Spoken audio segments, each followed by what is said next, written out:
Ecologista de México, hasta por 5 minutos. Con la venia de la presidencia.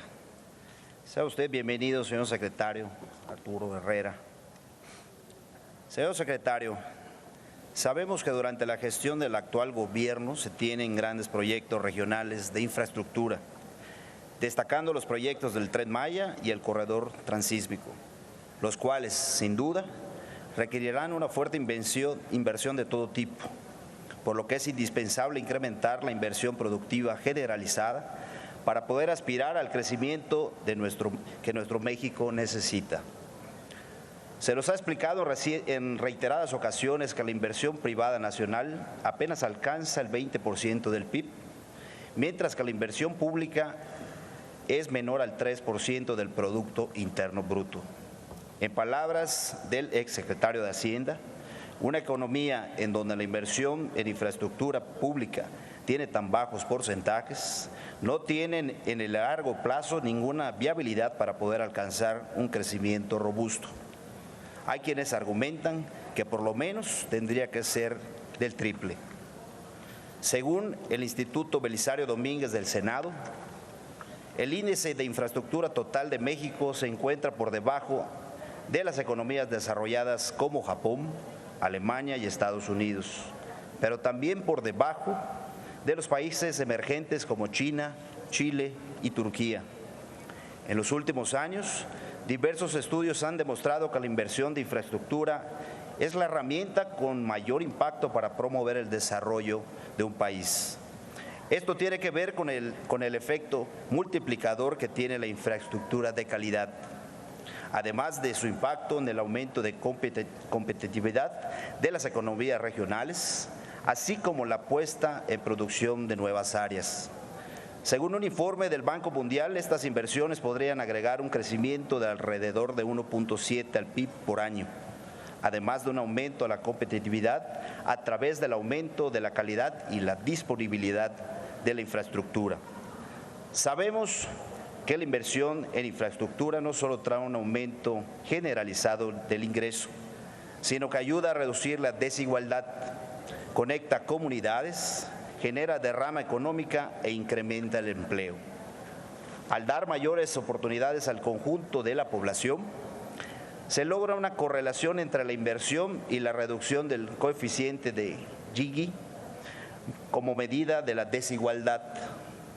El debate acerca de la inversión en infraestructura y especialmente su financiamiento es un tema de discusión a nivel global. Sin embargo, lo que aparece es incuestionable, es que se tiene que incrementar. Y por lo anterior, señor secretario, me gustaría preguntarle lo siguiente: ¿cuáles son las medidas en las que el gobierno mexicano está trabajando para detonar una mayor inversión productiva? ¿Qué esperamos para el 2020 en el orden del crecimiento de la inversión en infraestructura? Y al día de hoy, ¿cuál es el subejercicio con el que cuenta el gobierno federal y qué medidas se están implementando para poder subsanarlo? Agradezco de antemano sus respuestas, señor secretario. Gracias. Para dar respuesta tiene la palabra el ciudadano Arturo Herrera Gutiérrez, hasta por 5 minutos.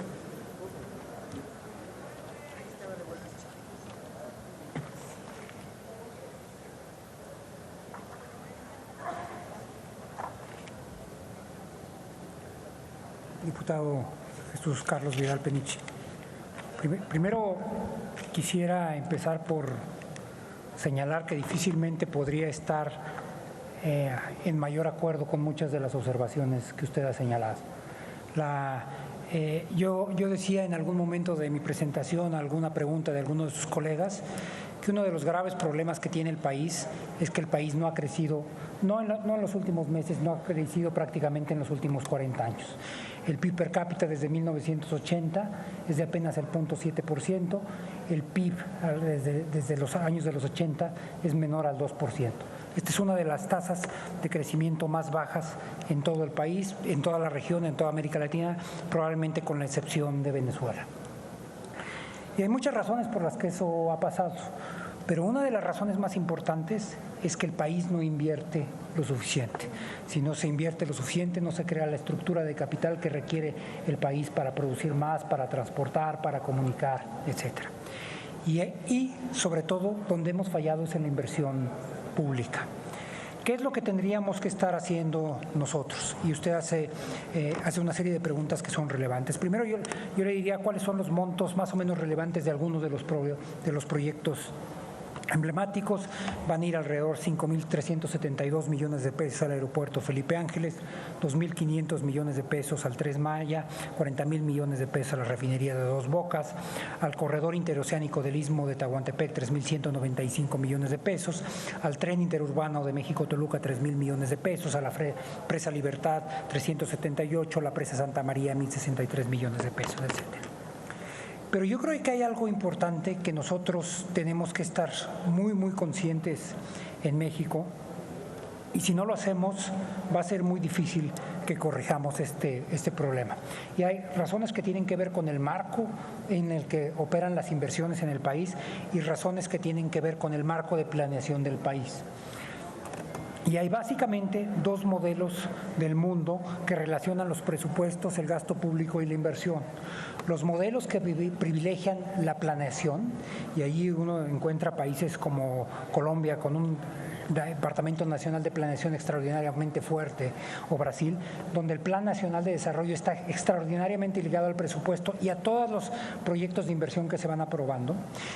Es muy bueno en ese sentido, pero crea una tensión con los objetivos fiscales, porque lo que este ejercicio te da es lo que el país requiere y es no necesariamente para lo que el país tiene. El otro modelo es en el que se privilegian los objetivos fiscales, y sobre todo es al que países como los nuestros, que pasaron con niveles de endeudamiento altos, en algún momento se mudaron. Nuestro país operó en el modelo anterior cuando tenía una Secretaría de Programación y Presupuesto, y decidió abandonar ese modelo y mudarse al segundo modelo, donde hay un nexo muy, muy tenue entre la inversión y la planeación, pero se busca que el país no se esté sobreendeudando. Lo que tenemos que hacer es reconocer que estamos en este modelo y entonces ir buscando cómo vamos cerrando y tomando lo mejor del primer modelo, o sea, cómo vamos incorporando elementos de planeación en nuestro modelo. Dicho lo cual, paso a hacer de manera muy, muy breve algunas de las referencias de qué es lo que vamos a hacer nosotros para detonar la inversión en un modelo general y luego de carácter específico. Primero, lo que tenemos que asegurar es que tenemos finanzas sanas y un marco macroeconómico estable.